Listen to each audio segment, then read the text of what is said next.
नमो बुद्धाय, जय भीम, जय भारत, जय संविधान, जोहार साथियों। आपने देखा होगा, कभी हम देखा करते थे जब बचपन में अपने मोहल्ले के अंदर मदारी आता था या कोई जादूगर आता था, अपने पिटारे से तरह तरह की चीजें निकाल के दिखाता था और वो सब आईवोस होता था। हकीकत में ऐसा कुछ होता नहीं था, लेकिन बच्चों को, लोगों को खुश करने के लिए वो तमाशा दिखाता था, अपने पिटारे से अलग अलग चीजें दिखाकर खुश करता था और पैसे बदले में लोग दिया करते थे।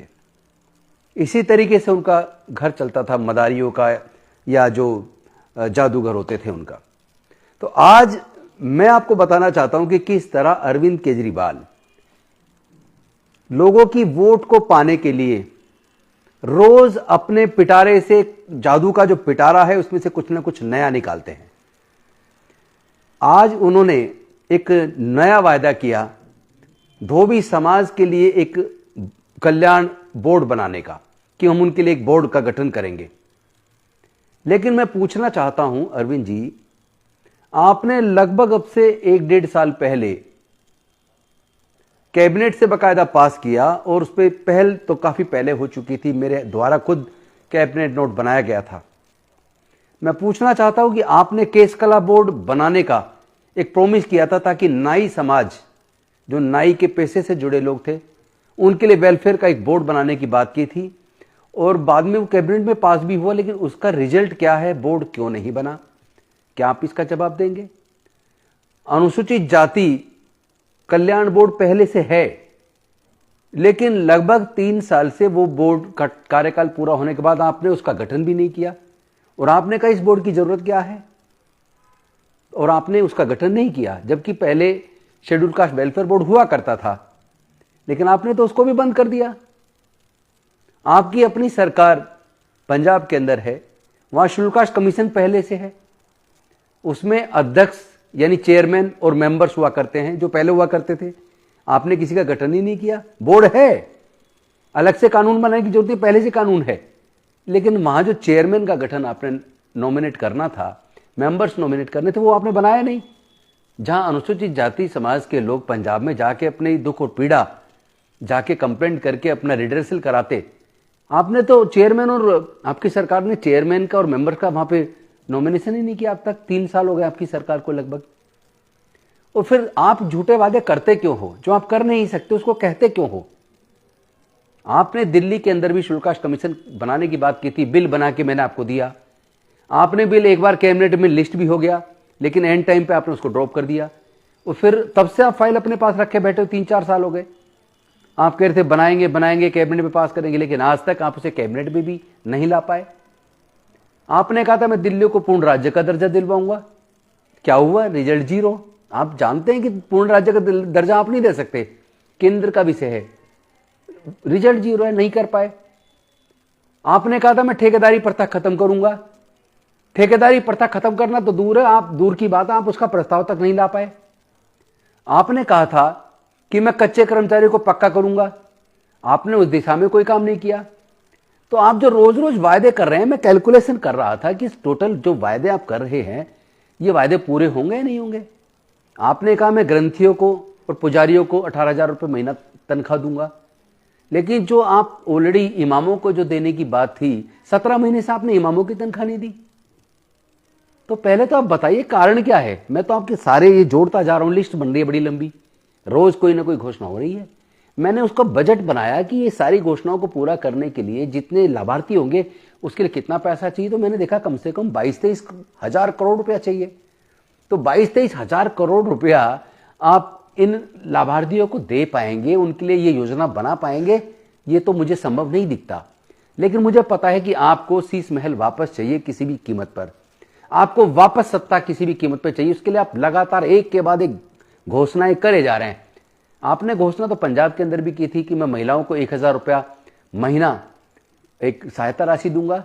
3 साल आपकी सरकार को होने जा रहे हैं, आपने नहीं दी, और दिल्ली में आपने 2,100 रुपए की घोषणा और कर दी। तो आप प्लीज ऐसे वायदे मत कीजिए। आप डीएसएफडीसी को पैसा देने की बात की थी आपने, Delhi schedule caste, schedule tribe, OBC, minority, handicap development finance corporation, जिससे स्वरोजगार योजना चलती थी, लोग उससे सस्ते दर पे लोन लेकर अपना रोजगार शुरू कर दिया करते थे। आज वो लगभग बंद है, ना वहां से कोई लोन दिया जा रहा है, और 11 महीने से उसके कर्मचारियों को तनख्वाह भी नहीं दे पाए आप। आपने कहा कहां से दूं, मेरे पास पैसा नहीं है। तो आप डीएसएफडीसी तो चला नहीं पा रहे हो, नई नई घोषणा करे जा रहे हो। जय भीम मुख्यमंत्री प्रतिभा विकास योजना बंद पड़ी है पिछले 2.5 साल से। आपने पीछे को प्रेस कॉन्फ्रेंस करके कहा था कि मैं तब जेल में था, मैं बाहर आऊंगा, मैंने चालू कर दी। कहां चालू हुई है जी? झूठ तो मत बोलिए। पूरे समाज को आप अनुसूचित जाति जनजाति पिछड़े वर्गों को बेवकूफ बना रहे हैं, ऐसा नहीं चलेगा। आप वो बोलिए जो आप कर सकते हैं। आपने बिजली पानी माफ की बात की थी, वो आपने किया, मैं मानता हूं। आपने महिलाओं को फ्री यात्रा की बात की थी, वो आपने किया। लेकिन आपने तो रोजगार देने की भी बात की थी, मैं रोजगार के नए साधन बनाऊंगा, उस पर तो आपने कुछ नहीं किया। रोजगार देने की तो आप बात ही नहीं करते हैं। मुझे तो इस बात पे डॉक्टर बाबा साहेब अम्बेडकर की वो कोटेशन याद आती है जिसमें उन्होंने कहा था कि वो आपको सब कुछ देंगे लेकिन शिक्षा नहीं, क्योंकि शिक्षा सवालों को जन्म देती है, और आप चाहते नहीं कोई आपसे सवाल करे। ना भारतीय जनता पार्टी चाहती है कोई उनसे सवाल करे, ना आप चाहते हैं कि वो आपसे सवाल करे। ना भारतीय जनता पार्टी ने भी दलितों से संबंधित जितनी योजनाएं थी सारी योजनाएं बंद कर दी। उनका जो स्पेशल कंपोनेंट प्लान फंड का पैसा था वो कम कर दिया। अपने एजुकेशनल इंस्टीट्यूशन में फीस इतनी बढ़ा दी कि वहां बच्चे पैसे के अभाव में पढ़ाई छोड़ रहे हैं। नौकरियां खत्म हो गई हैं, 4th क्लास एम्प्लॉयमेंट बंद हो गया है, पब्लिक सेक्टर अंडरटेकिंग्स उन्होंने बेच खाई हैं। तो जो भारतीय जनता पार्टी कर रही है SC ST OBC और माइनॉरिटीज के साथ, वही आप कर रहे हैं। आप लालच दे सकते हैं, रोजगार नहीं। लालच कई प्रकार की घोषणा कर सकते हैं, फ्री सीट दे सकते हैं, पर शिक्षा नहीं। आप कहते हैं मैंने शिक्षा फ्री कर दी। अरे भाई, मैं पूछना चाहता हूं आपसे, अरविंद जी, आप तो मेरे नेता रहे हैं, आप मुझे एक सवाल का जवाब दे दो ना। 12वीं तक पढ़ने के बाद कोई क्या बन जाएगा? 12वीं के बाद आपके अपने कॉलेज में IIIT दिल्ली में 5 लाख रुपए 1 साल का खर्च है, और 4 साल की डिग्री है, कम से कम 25 लाख रुपया चाहिए। कहां से आएगा लोगों के पास? आपके अपने NSUT के अंदर 3.5 लाख रुपए 1 साल की फीस है, 5 साल का कोर्स है, कहां से आएंगे 20 लाख रुपया? आपका NSUT, DTU, इन तमाम जो आपकी यूनिवर्सिटी जो आपने बना ली हैं, आपने आपके अपनी मुख्यमंत्री जी ने तो कह दिया कि भाई सारी यूनिवर्सिटी जो बनाई है अपना फंड का इंतजाम करो अपने को चलाने के लिए, तो वो कर रहे हैं, फीस बढ़ाए जा रहे हैं। भाई शिक्षा, बिना पैसे के गरीब लोग, दिल्ली के अंदर तो मेजोरिटी में लोग गरीब रहते हैं, उनके बच्चे पढ़ेंगे कैसे? आप 10वीं 12वीं पढ़ा के क्या कर लोगे भाई? ये आप झूठ बोलना बंद कीजिए। और वास्तव में अगर आपको लोगों की चिंता है, अगर वास्तव में युवाओं की चिंता, तो उनके रोजगार के अवसर पैदा कीजिए। आपने फूड ट्रक पॉलिसी की बात की थी, नहीं चला पाए। आपने क्लाउड किचन की बात की थी, वो नहीं आप कर पाए। तो अब इतने सारे वायदे मत करिए, कम से कम रोजगार देने की बात कीजिए। रोजगार पे आप क्या कर रहे हैं? ठेकेदारी प्रथा खत्म करने पे अनेकों भाषण है, और आपके पिछले घोषणा पत्र में हर एक में ठेकेदारी प्रथा खत्म करने की बात है, कच्चे कर्मचारियों को पक्की करने की बात है। ना आपने कुछ भी नहीं किया। और वो इतने सारे फ्लैट बने हुए, हजारों फ्लैट, वो फ्लैट जर्जर हो गए।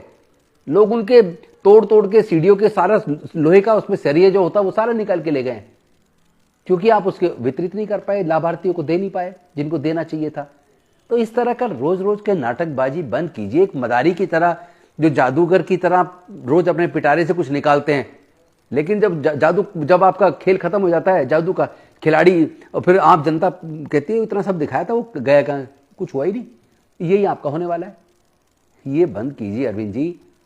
हम समझते थे कि आप न्यायप्रिय व्यक्ति हैं, लेकिन आप तो प्योर मनुवादी निकले। आपके संगठन में कोई SC ST OBC माइनॉरिटी के लिए कोई स्थान नहीं है, मैं जानता हूं। आप कहीं उनको अवसर नहीं देंगे, आप उन्हें छोटी मोटी फ्री सीट देकर उनकी वोट की चोरी कर रहे हैं, इससे ज्यादा कुछ नहीं है। वैसे तो आपकी सत्ता इस बार आने वाली नहीं है, मैं जानता हूं, और आई तो कितनी बुरी हालत में होगी ये भी मैं जानता हूं। अब लोगों को तय करना है, छोटे छोटे लालच में आके वोट देंगे, या जिस मुश्किल से डॉक्टर बाबा साहेब अम्बेडकर जी ने आपको वोट का अधिकार दिलवाया, कितनी कठिन परिस्थितियों में, कितना संघर्ष के बाद, आप उसका इस्तेमाल अपने आने वाले बच्चों के भविष्य के लिए करेंगे। आपकी रोजगार और पढ़ाई का रास्ता लगभग बंद है। साथियों, आंखें खोलो, ईमानदारी से सोचो, आपके हित में कौन है जो आपको सामाजिक न्याय देगा, कौन है जो आपके बच्चों के लिए रोजगार के अवसर बनाएगा, कौन है जो आपके बच्चों के हायर एजुकेशन का इंतजाम करेगा, कौन है जो आपके लोगों का इलाज का इंतजाम करेगा। खाली फ्री सीट, खाली घोषणाओं से पेट नहीं भरता, रोजगार से पेट भरता है। निर्णय लीजिए ईमानदारी के साथ सोच विचार कर। धन्यवाद। नमो बुद्धाय। जय भीम, जय भारत, जय संविधान, जोहार।